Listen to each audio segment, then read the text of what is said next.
Okay, 2013 Honda CR-V rear stabilizer bar links. A pretty quick video. It's pretty straightforward. Okay, so this is the link we're talking about. This is the stabilizer bar.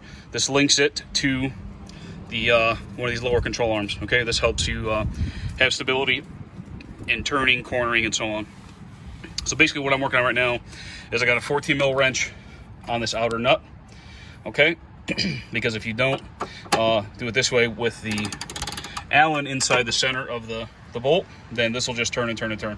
So this is a 5 mil Allen. So basically what I'm doing here right now, I'll show you if I can get a good angle here. It's kind of a tight spot. So I got the Allen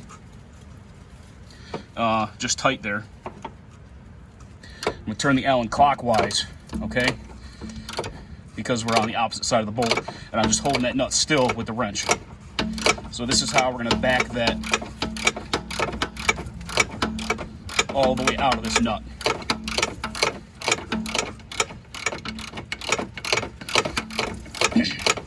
Before I got to this point, I sprayed this with PB Blaster, let it soak for like 15 minutes.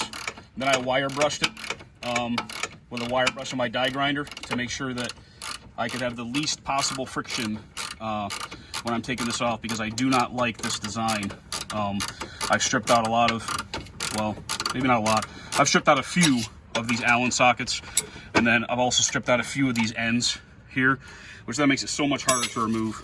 I've had to cut some of them out, unfortunately. So any prep you do is going to be better to help you along.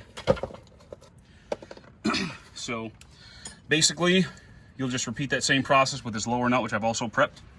So I'll slide this Allen, or get it started in there. Make sure I get it lined up to where it's supposed to be, because there is some rust in there. Get it lined up. Use a hammer, gently tap it in, get it seated as far as I can. And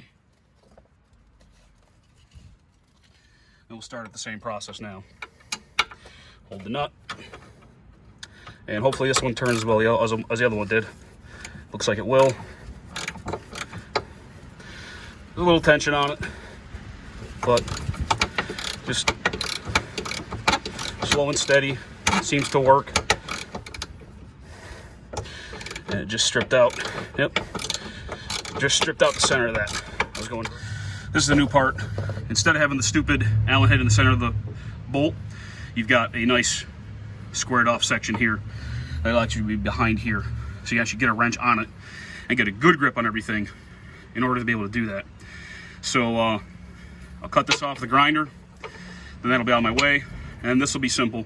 This will just bolt in, use this to hold it in place, and different wrench or ratchet on that, tighten it in. Bought the greasable type from Moog. I like those. So that's how it is. You got two of them, right side and left side. Good luck.